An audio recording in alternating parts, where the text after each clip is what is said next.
What if the biggest leadership breakthrough doesn't come from a boardroom, but from a single human moment most of us would overlook? Today's guest just didn't climb the HR ladder. She reshaped what it means to lead from the heart at a global scale. Holly Castro, Global Chief Human Resource Officer, has made the kind of people decisions that ripple across continents and sometimes can keep her up at night. In this episode, we go behind the title and into the story. The risks, the reinventions, and the raw moments that taught her what real leadership looks like. You're not just about to hear HR strategies. You're about to hear the kind of insight that could make you rethink how you lead, starting today.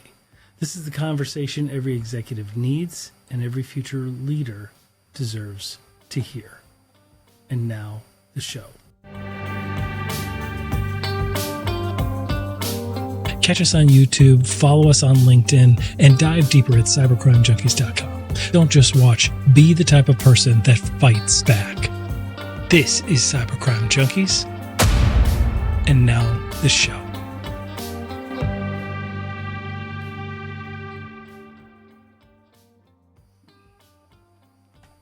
All right, well, welcome everybody. And in the studio today is Holly Castro, a distinguished business leader and advisory board member with over 25 years of experience raising shareholder value and strategic transformation of all size of organizations and at scale.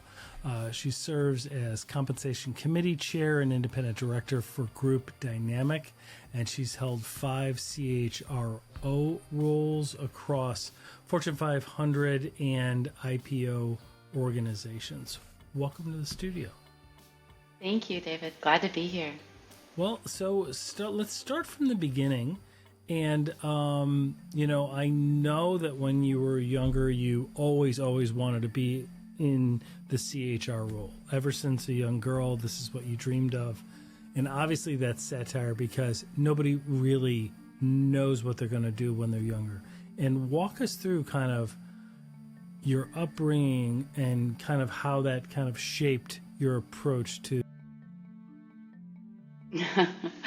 I think that's hilarious. Yeah, I absolutely didn't know I wanted to be in business, and I didn't know I wanted to be in HR. I didn't even know what that was. So I grew up in a small town, less than 1,000 people. It took you more than 30 minutes to get a bottle of milk from our house. So really isolated, small town in western Colorado, west of Vail. I grew up around a lot of animals, a lot of nature, big open skies.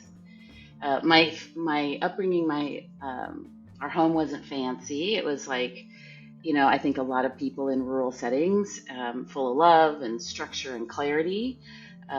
We had horses, Arabian horses. We had 21 llamas, chickens. At one point, I think my sister had a ferret. We had dogs and cats. Right.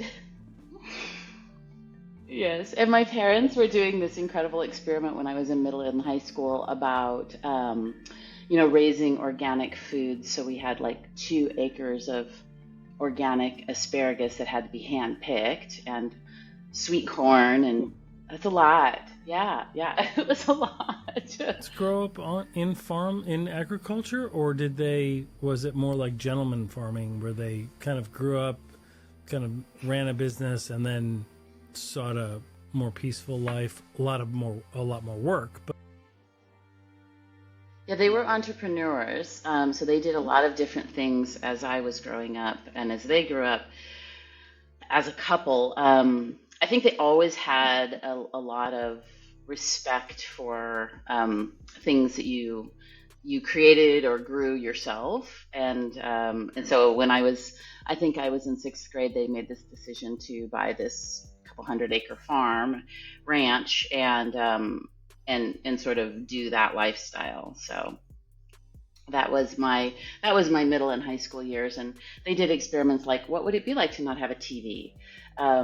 And yeah, so they were experimenting with lots of really, now I look back and lots of really amazing things. Very cool. So let's just cut through the fluff. Like were they boomers? So Yes, my they're parents in the are boomer boomers. Yes. generation. Okay, so I'm Gen X. My brothers were both older. They were both boomers, and they did stuff like that with their families, and I love that. And I love that. Gen X, we just got beaten up all the time and just had to work. Growing Right. up in the Right. '80s, everything was like just beaten to the core. That's why we're the Yes. toughest generation. I'm convinced. Yeah, I agree. It's just we didn't have a chance. So how did you first of all, like, for those that don't know, like CHRO roles, that entire industry, it's like chief human resource officer, right? Kind of like the lady at the Coldplay concert over the weekend that went viral. It was chief people officer, right? So Yeah, it's the same thing. it's in that field. No relation whatsoever between Holly and that Thank you. scenario. So just putting that out there. What did you find? What drew you into when you grew up the way you did, and very kind of core, experimental, very very interesting, a lot of good experiences, right? Good values. How did you wind up? Like, what did you initially go into school for, and then how did you make that transition into people management? Yeah. So when I was 15, I told my dad that I wanted to study abroad, and he said, "Fine, you can study abroad. You have to pay for it, or at least you have to pay for half of it, and you have to go someplace where they speak a different language." And I didn't speak any other languages, so I did everything I could to learn the basic amount of French that I needed to learn, and I went and did an exchange program in Switzerland for a little over a year in French-speaking Switzerland, and that sort of changed the course of my life. In that, I called my dad while I was in Switzerland and said, "I don't want to go back to high school. I want to go straight to college." And he really helped me figure out how to get from, you know, not even having graduated high school to going straight to college. I went to Colorado State for a first year because I had studied French and Italian in Switzerland. I was able to place almost completely out of undergraduate French and Italian as like a 16, 17-year-old. And that was just luck, happenstance of the school that I went to. But, so that sort of set my college trajectory on a certain path. And I decided to study languages because I didn't really know anything else. After 1 year at Colorado State, I realized I wanted a smaller environment. So I went to a college. It was really, especially for a really young person. Yes, yes. And I just found that it wasn't super challenging. So I went to a really small liberal arts school in Vermont, and I went to a school called Marlborough College. It got bought, so it's in southern Vermont. And I did my degree in something super useful if you want to be an interpreter. I did my degree in simultaneous and consecutive interpreting of French and Italian. Right.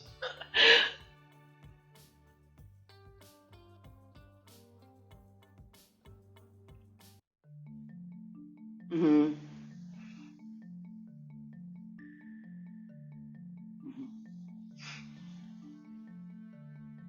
Go into the FBI.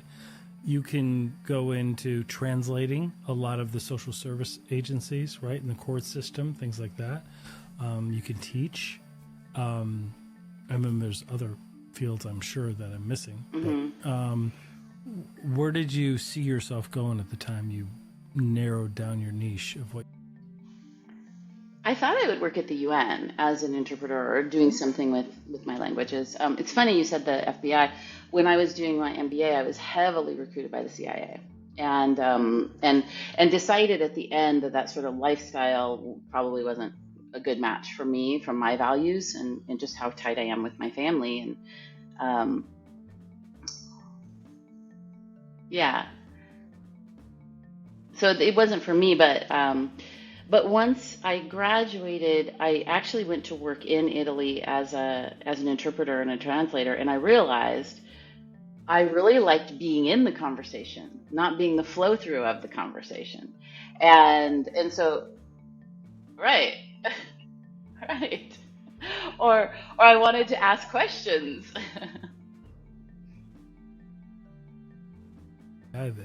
Just translate what I'm saying. Like, I don't want your opinion, right? And that's a good point, because how do you not want to interject, especially when you get involved in the conversation?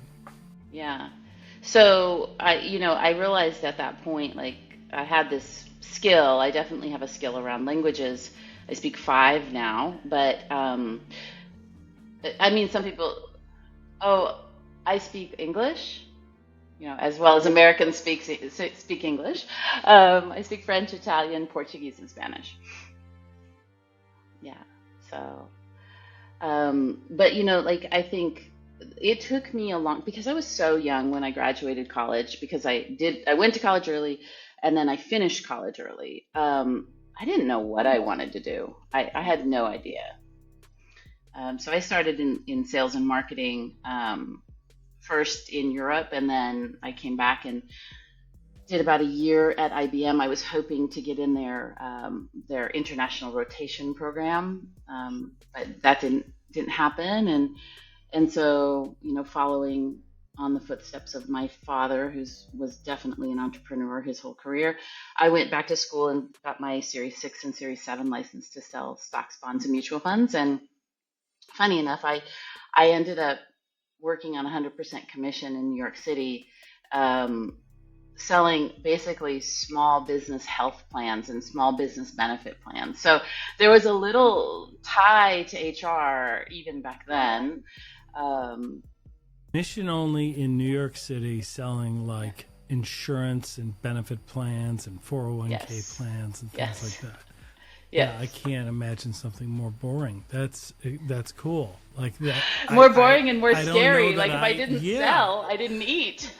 Yeah, well, as a young person, you can do that, right? Like you can do the all commission thing. This series certifications and licenses are excellent. I mean, you can do that. You can trade.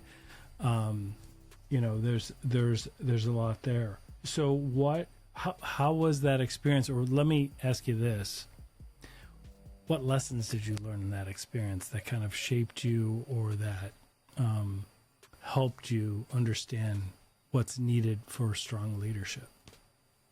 I learned, I already knew this just from a lot of experiences, but I strengthened my tenacity and my perseverance.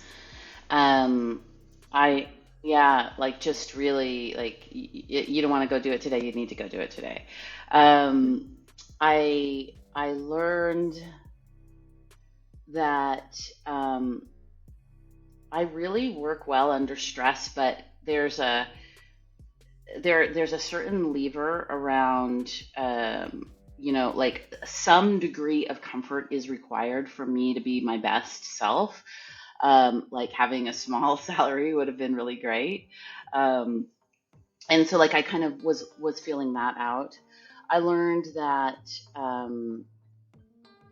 I really like working in a team. Like being alone the whole time was not the most fun part for me. It wasn't the most inspiring. And you said it. I really want to do something that I'm passionate about, and selling insurance plans wasn't really something that I was super passionate about. So no, but for me it wasn't. Consult on cybersecurity. To a lot of people, that's really boring, right? Like, but to me, it is like being Batman and helping organizations fight crime. So, like, to me, there's a higher calling. But in your as you developed, when we spoke earlier, and information that you provided, you've identified some key things that are so important in leadership. And what I want to ask you is, what life lessons or experiences can you share with us that helped you form that? You know what I mean? Like you talked about clarity, curiosity, having courage. Like, walk us through what you mean by those things in the context of leadership. And then let's just touch on kind of, are there life lessons that you can spare people from having to live because you've already lived them, right? Yeah. Yeah. So many. I think I would start actually with something different than my sort of what I believe is good leadership. And it's something I learned from my parents, who in fact were my biggest role models in terms of leaders, not because they had great titles, but it was just how they lived their lives and how they continue to. They really believed that you need to know what your values are at each step of the game. Write them down, aligning all of your choices, professional and personal, with your values, and really actively and intentionally shaping the life that you want on every dimension. My mom led from a place of great quietness and strength. She led with a lot of intuition. She really taught me how to listen. We call it listening in the silence. Listening to the silence, what's being said that isn't being said. She taught me a lot about how to care and how to show empathy and how to create boundaries with grace. And my dad, he was always the one who was experimenting and trying new things, learning from failures, making it okay to fail as long as you learn. And so these are concepts that, I really try to live my life with, that I try to teach when I lead, and I try to lead by example, and I teach to my daughter. In terms of leadership traits, both what I select for when I'm looking at talent, but what I really have tried to hone in over the years is clarity, like really knowing what you stand for, what you're kind of going to die on the hill for, and being really clear about that. Curiosity is the number one trait, and I think it's so important right now. And it's always been important to me, but I think it's particularly important right now. Staying open, asking better questions, seeking to understand in a world that is increasingly complex. I think curiosity is so important. Staying in dialogue. And encourage. Oh, sorry. Because that was really, really poignant. What you talked about with your mother's insight and how she influenced you about listening to what's in the silence. I'd like you to expand on that a little, because to me, we don't hear all the words that people say. We remember kind of how they made us feel, right? And right. A lot of that sits in the silence, either after what they said or in between what they're saying. And when you think back about lessons that your parents gave you and stuff, you don't necessarily always remember. I'm not talking about you. I mean, one doesn't necessarily always remember the words that were said, but they remember the point that was made and how it made you feel. And I think that's very, very intuitive and great insight. Yeah, I mean, my mom's a pro at this. One of the structures she used to use, and she still uses a lot, is I'm noticing that and I'm wondering what. I'm noticing that you're really quiet and I'm wondering what's going on in your head, which gives you the space. Sing that and I'm wondering what. Mm-hmm.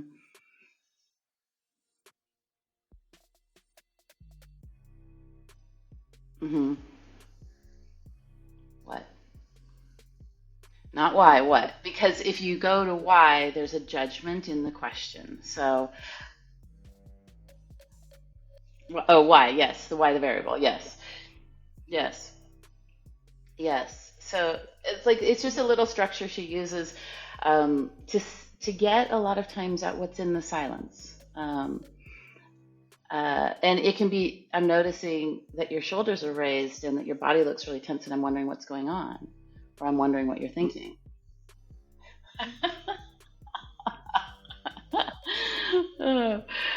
um, so, in terms of Really good. Like that, that could be a framework for almost like a book or a negotiation strategy, because when you think about Chris Voss and Never Split the Difference, and he has certain phrases, he's like, but if you use these phrases, it's not about the complexity of the phrase, right? It's about practicing it and using it in speech and when you're listening, and it gets people to open up and then you're able to communicate better. It's very, very helpful for people. I think the other one that she always would use was the 5 whys, and she would make us click 5 times down on why we wanted that, why we were thinking that, why we had that way, why we were being so oppositional, why we were, why, what's that about? Or she would use a more Socratic question like, what's that about? What about that? What's going on there? So when she would, when I think as I was growing up, my mom was teaching me the whole time about how to be incredibly Socratic, and to just notice what's happening when it is silent. Sometimes someone's not in touch with it, or they're not really willing or ready to talk about it, and that's fine too. It takes a lot of courage to ask about it, and then to listen to what they actually are saying, and to stay curious about what they're saying, not thinking about how you're going to respond. Well, and curiosity is important, right? I mean, today, unlike 20 years ago, 30 years ago, it's a much noisier world, right? There's so much information, and so much of it is noise, right? And really being curious, and when you hear somebody speak, like when they talk, it matters to them. And oftentimes what they'll say are almost like keywords coming across a page. And if you're curious, you want to double click on some of those keywords. You want to be like, what does that mean? Or tell us more about it. Absolutely. It's my favorite. Like, if you asked my 21-year-old daughter, she'll say, my mom's favorite saying is, tell me more. Like, it's something I say all the time, every day, because I'm really curious about what is it that you mean by that, because what I may be interpreting what you mean, it may be completely different than what you actually mean. And then there's the whole, Gen Z lingo and alpha lingo that you're like, wait, what do you actually mean? What does that word mean?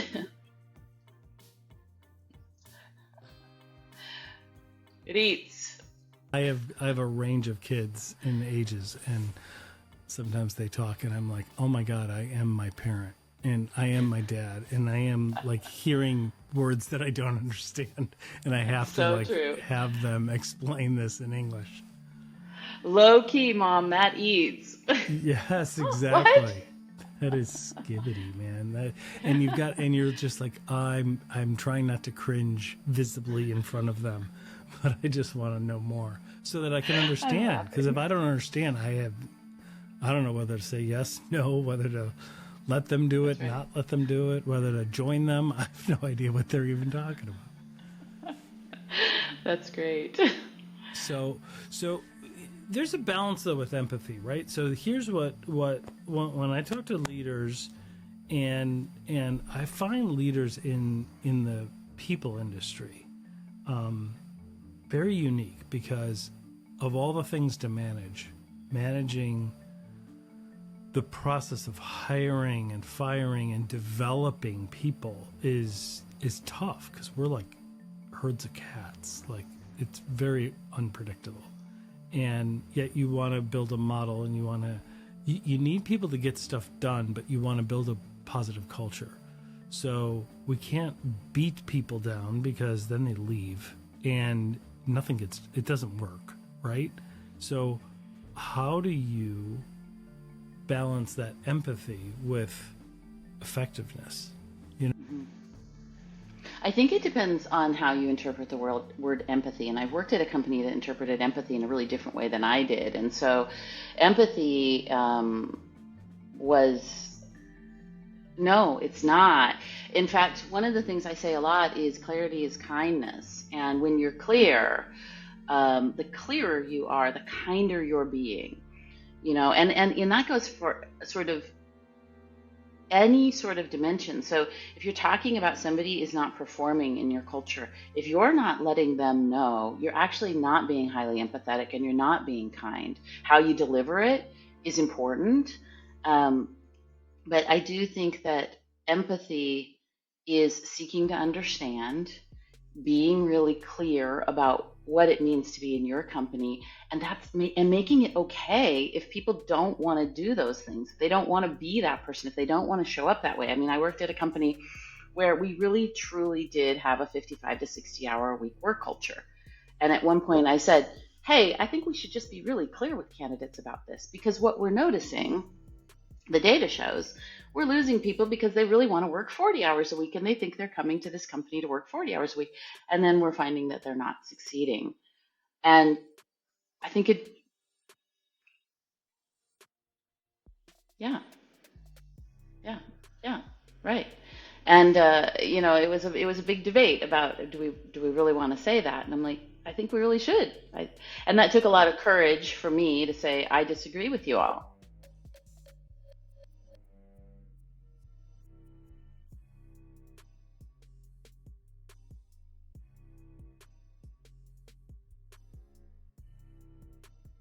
Well, and it took a lot of courage to say I don't think we're being truthful. And that cuts to the core of if we're not going to be truthful with folks, then they get to be upset with us later. And so for me, when I think about empathy, it's really about creating co-creating and creating a shared value between the employee and the employer, where both parties are getting value out of the situation. It's right now, I think it's a really tricky time, and Gen Z is diversifying their risk big time because they don't have a lot of trust that it's going to be a mutually beneficial situation. And so what you're seeing is a lot of diversification of their risk. Factors in younger generations entering the workforce, right? Because on the one hand, when I was that age and coming up, right, we had example of generation exceeding another generation, and if you do these things, you'll have a better life, and you do this work for the organization, and people would stay at an organization, and an organization was generally loyal to hard workers or performers.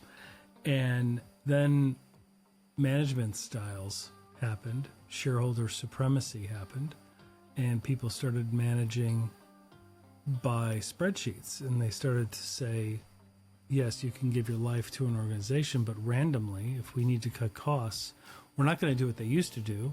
And everybody tightened their belt more, including leadership, including middle management, right?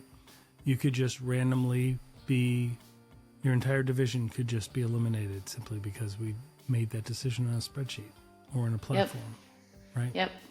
And so then how do you expect younger generations to give you loyalty when from the top down, baked into the culture, there is none? Correct. And it's Correct. Yeah. And then I think you layer on top of that a much more global workforce, and so cultural diversity and different expectations around safety, security, what it means. I mean, our generation kind of laughs at this notion of psychological safety, but the fact is like when you hear it, like if you're a Gen Xer, you kind of roll your eyes or say, "What?"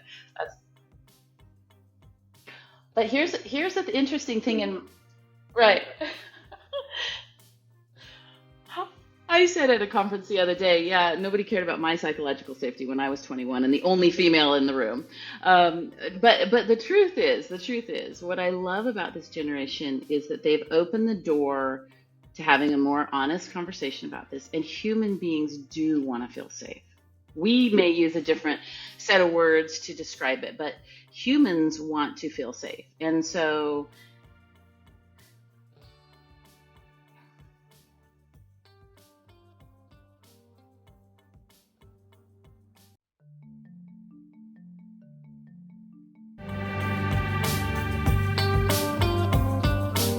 this is Cybercrime Junkies, and now the show.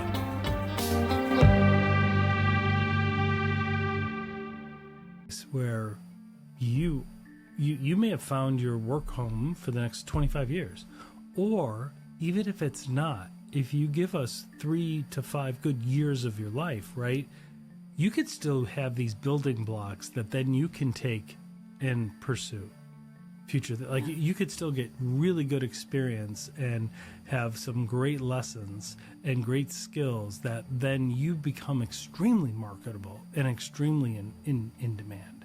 And so there's still a balance there of benefits for joining, even though the traditional view of, oh, come join our family and we'll always take care of you. Nobody believes that anyway. So at least being upfront about it and saying, look, while you're here, if you're good, we'll be good, right? And it'll be good for you. And Hmm. I actually think there's a lot of safety in that because you're being forthright. One of the questions I ask CEOs when I work with a bunch of different CEOs, and I ask them, how long do you expect people to stay with you? And it's fascinating what they say. It's fascinating. Like most of them will start with, I don't know, I haven't really thought about it. And then they'll say, I don't know, 7 to 10 years. And then we go to the data, and I'm like, well, let's talk about the data. The data is that, so Gen Z is tracking at about 1.5, maybe 2 years if you're lucky, depending on your industry. Millennials are tracking at 2.5, maybe 3 years. And so the data would show that that's not a very realistic expectation. And then I follow on with questions about how are your systems built? How are your processes built to support either the data or your desire, one of the two? The development, right? Like, are you going to offer them opportunities for professional development? Allow them to go to trade shows, get certifications, develop their skills, tuition reimbursement, whatever it is, right? In the field. Yeah, your feedback processes, your compensation processes, your promotion processes, all those things matter, and if they're not in alignment, which 99% of the time they're not, CEOs are getting surprised that, people aren't sticking around and they're not showing that loyalty that they would like. Well, it's very important in the startup culture too, isn't it? Because you need, when organizations are smaller, the individual contribution from certain individuals is so important. It's part of what makes the brand and what is growing it. And if they leave, it's a much bigger impact than... Correct. Well, there's not usually a backup plan. Right. Exactly. Yeah. That's phenomenal. So what all are you doing now? You're advising to a lot of different groups. So my primary focus is actually boards. So I sit on one public company board, Group Dynamite, and then I sit on the board of the National Association of Corporate Directors, which is the premier sort of educating governance body for corporate directors, both private and public. So I love doing the board work. It's sort of like being in the business, but not being in the business every day. So I love that. And then I do advising to both sort of scaling companies, so companies that are getting ready to IPO or getting ready to scale globally. And I'm doing actually also some advising work for some sort of mid-stage CEOs of HRAI companies. So I have a sort of heavy hand on the sort of AI space and how companies are managing 6 generations in the workforce. And then this new employee called Gen AI, who is actually really becoming a part of the workforce. And so doing a lot of advising there too. Let's tap into that a little bit. From a cybersecurity risk perspective, AI is beautiful. AI allows us to scale and to do things and to find bad actors and to protect organizations.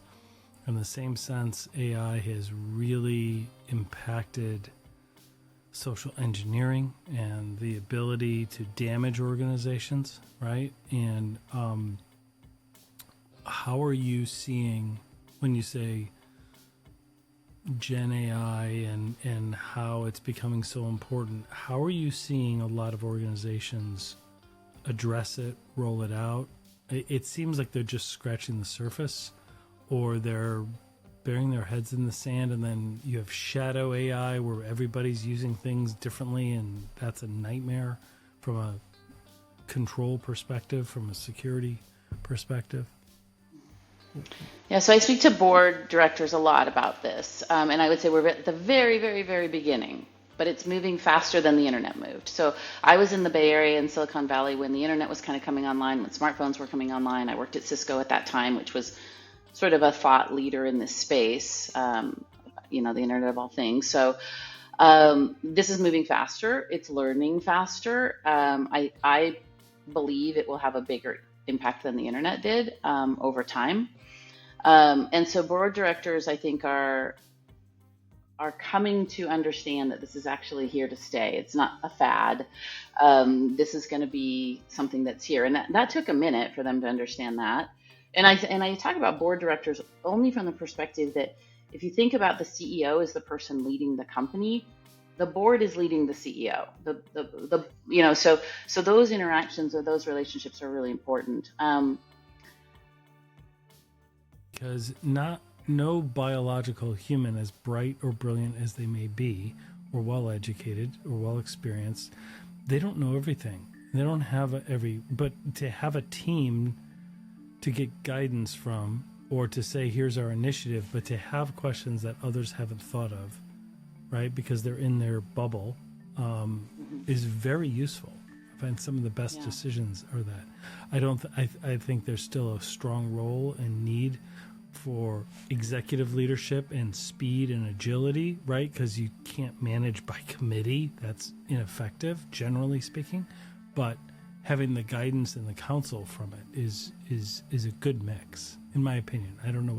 I like the work, and I really I think when boards are working effectively together, it can be really powerful and really positive for the shareholder and for the employee and for everyone, for the customer. So I think in terms of what am I seeing, I feel like we're very, very early. And I think that it's a really big buzzword right now. I always ask people, like, how do you use AI? Where do you use AI? What AI do you use? How are you using it every day? Like, my entire world is wrapped up in trying, experimenting, seeking to understand, building better prompts. And to me, because I have really pushed myself personally, both on my personal life and my professional life, to use AI very, very actively, it's hard for me to imagine people not using it. And so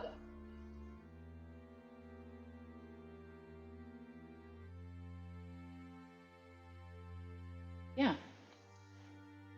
It is there. Like, leveraging AI to get you there, and then because it really does a lot of the hard work and the bulk, and then you still need that human element to customize it and to really understand the context, or to vet what it gives you, right? Exactly. To judge it, to make sure, like, it doesn't have experience. And I always think of it as this wicked smart MBA intern that is like so brilliant but also has no life experience or professional experience, and so, or very little. And so I'm like, okay, and I coach it like that.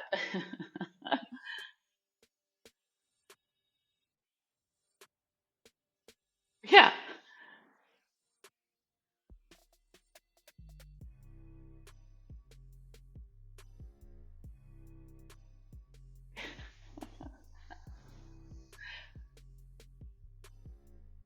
right. And what are the consequences of what you're recommending? Like, oh, did you think about that consequence? And if so, what would you do with that consequence? And they're like, oh, I didn't really think about that. Let me go back. And so, I think there's a lot of risk. And this is why I'm so passionate about speaking to boards, about leaning in. There was a period of time where boards needed to be financially and fiscally literate. And if you weren't fiscally or financially literate, you really weren't adding a lot of value on the board. If you didn't know how to read a balance sheet, an income statement, a cash flow statement, understand how the company made money, the trade-offs the company was making. You weren't adding value. Now, I think that same is applicable for Gen AI. If you don't understand, you don't have to know how to code, I don't believe.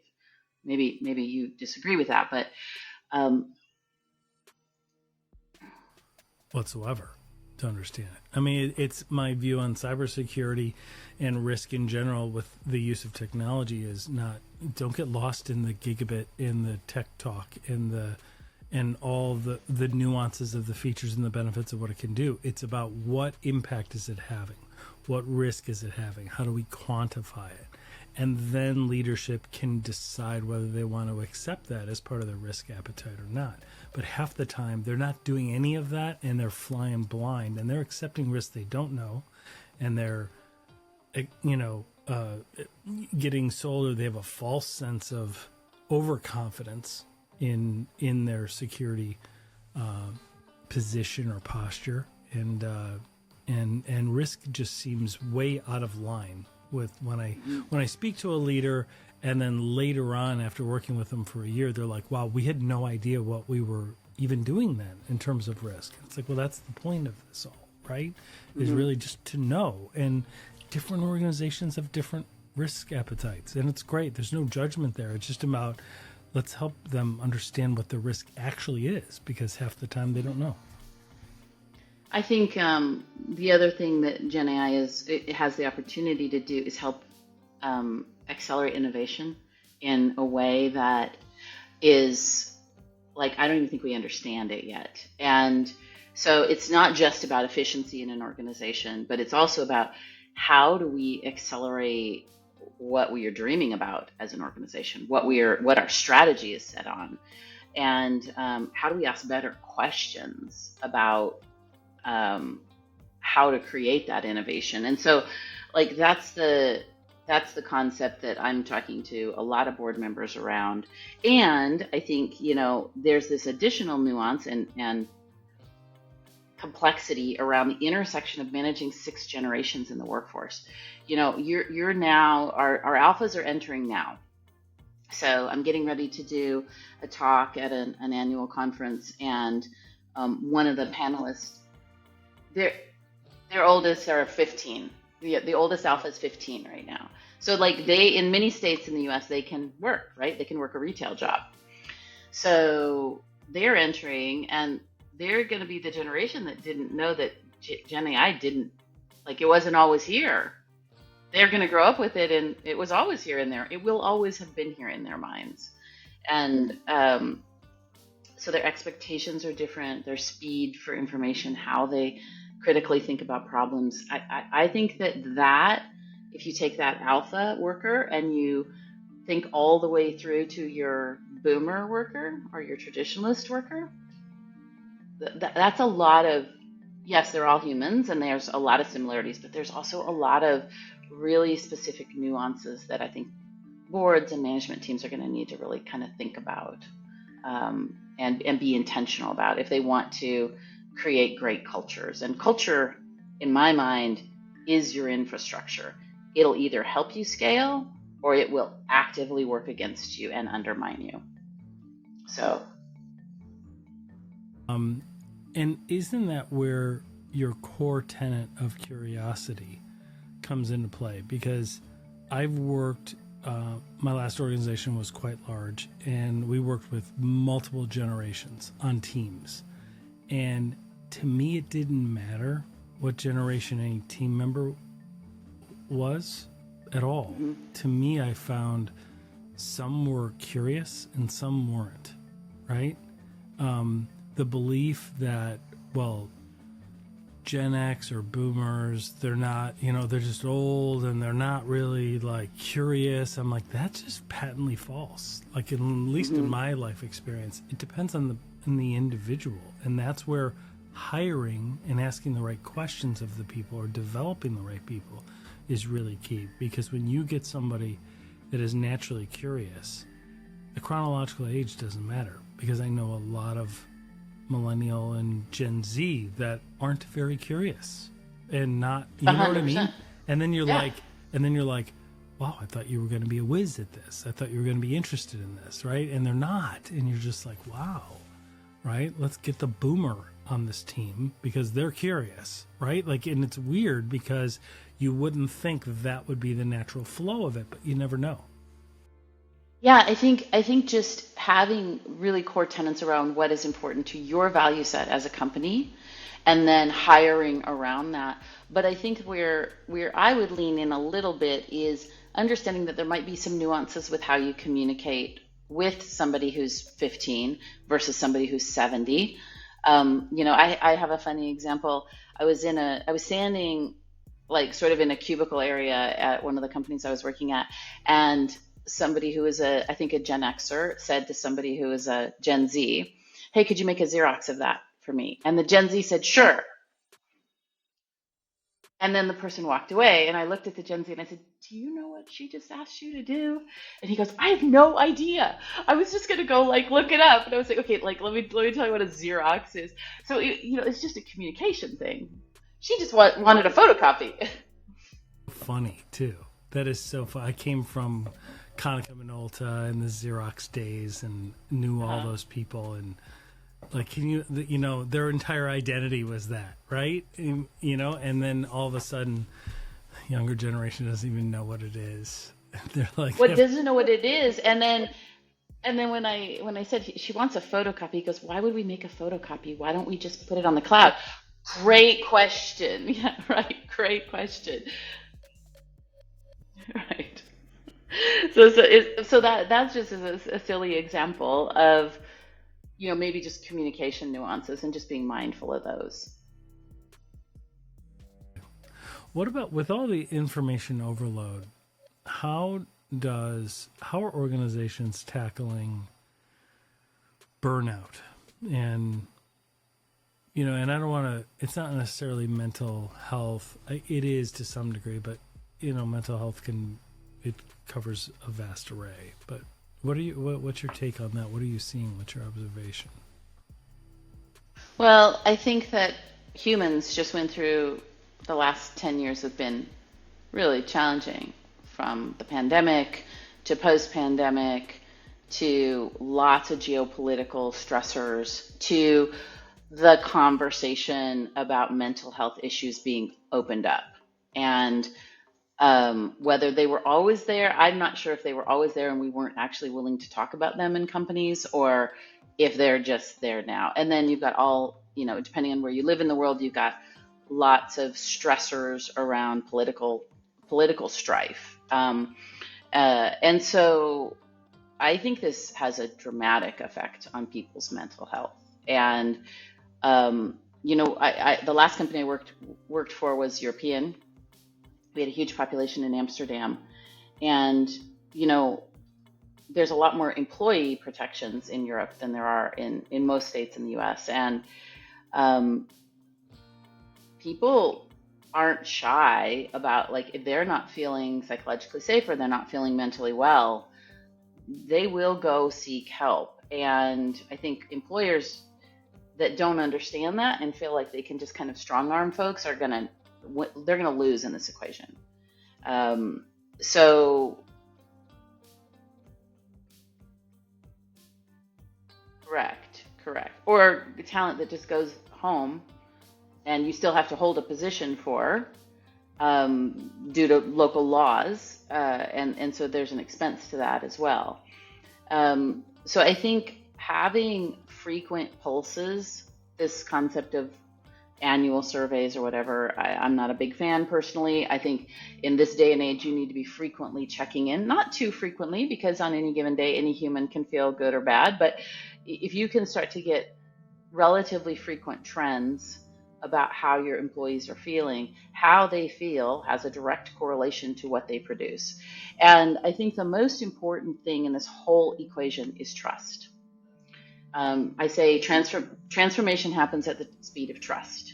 If you want to transform your company, if you want to grow your company, if you want to scale, if you're changing strategies, whatever, if they don't trust you, they won't follow you. They may not leave you. They may do something worse, which is just sit down. I love that. Transformation happens at the speed of trust. So you have a lot. You have a book, by the way. I don't know if you know that. I don't know if I you've. need to work on this. I don't know if you've asked AI yet. Well, should I write a book? Like AI tells me all the time. I've got like 3 of them going. I just can't do it. You really should do that because that is really impactful. That's very influential. Because it's so true, right? Because look, if you think of some of the TED Talks that are out there, you think of the Simon Sinek's of the world and some of the theories. It's true though, because when people believe what you believe and they trust you, right? Then you're going to get somebody that's going to work for the same mission and give blood, sweat, and tears, as opposed to check in, do only what's told, stay only in my lane, and check out. And they're there just for the paycheck. Hmm. Yeah, I agree. And I think that one of the things I'm talking to CEOs and leadership teams a lot about right now is how frequently do you re-recruit? And they're like, what do you mean? And I'm like, in this day and age, so humans want to feel safe, and humans want to be in a place where they're wanted. And if you know who your best and brightest are, and you're not pretty constantly re-recruiting them, someone else is going to understand that those are your best and brightest. And by the way, it's not just about your best and brightest. You need a bunch of those folks to make your machine run. So this concept of re-recruiting people, checking in with them, understanding how they're feeling about their trajectory at your company, about what they're learning, about how they're being paid. It's not a common thing that I think leaders do, and it's something that I think is so important. If you're not re-recruiting your employees every 3 to 6 months, especially if you're in tech, somebody else may be recruiting them. And the economy is really tough right now, so people are skittish about taking different jobs, but there will be a shift again. Mm-hmm. Right? Because Yeah. in just one quarter that can swing the other way, and all of a sudden your talent is gone, your core talent. And this isn't about giving them something like, I mean, it may be, but usually it's not about It doesn't necessarily equate to money. spending more money. It's more about what you're doing with the human resources you have and the platforms that you have and the tool sets that you have. Like, how are you checking in on them? How are you evaluating it? Yeah. So the importance of re-recruitment. Yeah, and re-recruitment is particularly important in my mind, in my experience, after big events. So if you had to do a layoff, which a lot of companies had to do layoffs recently, re-recruiting those people, telling them, why well, and they spend then 6 to 12 months afterwards going through survivor's guilt and all these other concepts and wondering why we're not executing our strategy. So re-recruiting is important. And there's a firm out there right now who's re-recruiting in a way that I would not advocate for, which is you young new associate, it's an investment banking firm, no, it's an investment banking firm. So they're mandating a survey every 3 months that it kind of goes along the lines about tell us that you're committed to us or else. And I wouldn't advocate for that approach. Re-interview for the job that you have, right? Like, right. That's not, that's going to send a different message. When you read Right. between the lines, you listen to the silence there. Right. That's not a comfortable state. So tell us as we wrap up, what's on the horizon for you?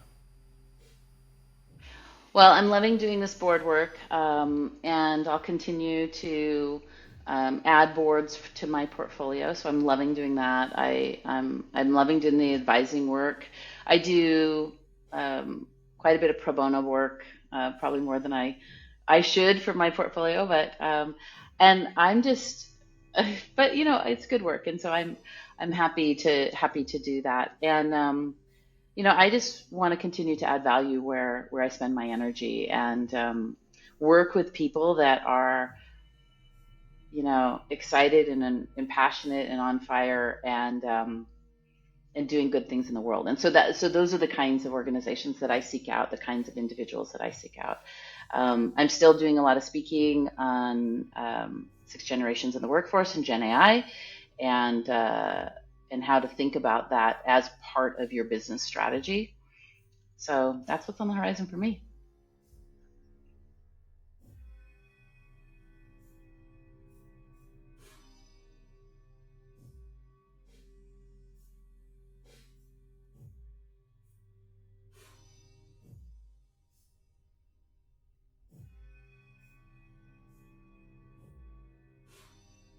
Sounds great. I will do that.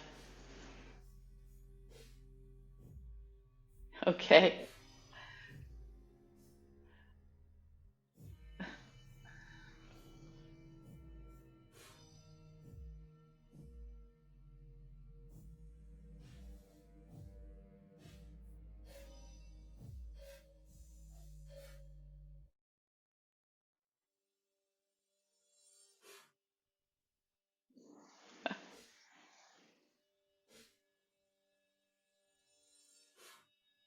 I love finding those books. So Okay. Well, it's a great challenge. I'm on it. I'm actually writing one right now, but I was it's gonna not the say, one you're talking about. yeah, just if you're gonna use AI, just only let it get you like 70-80% of the way there. Like we still, 100%. 100%. yeah, 100%. Like an AI book. A I'm done in 100%. 10 I minutes. agree with you. Sorry. Yeah, No, I'm done in 100%. I 10 agree minutes. with I you. wrote my book. I'm done. It's No, ready to be no, no, published. no, no, no, no. You got to have your fingerprints on it. It's Yeah, important. that's good. Well, this was a pleasure. Thank you so much. No, we really appreciate it. So thanks for the insight. That was great. I literally was taking notes. So that's really good. Wow. So, Wow. yeah, very good. Well, thank you so much. We appreciate it. Thank you. Thanks, Thank everybody, you. for listening. Appreciate it. Talk soon.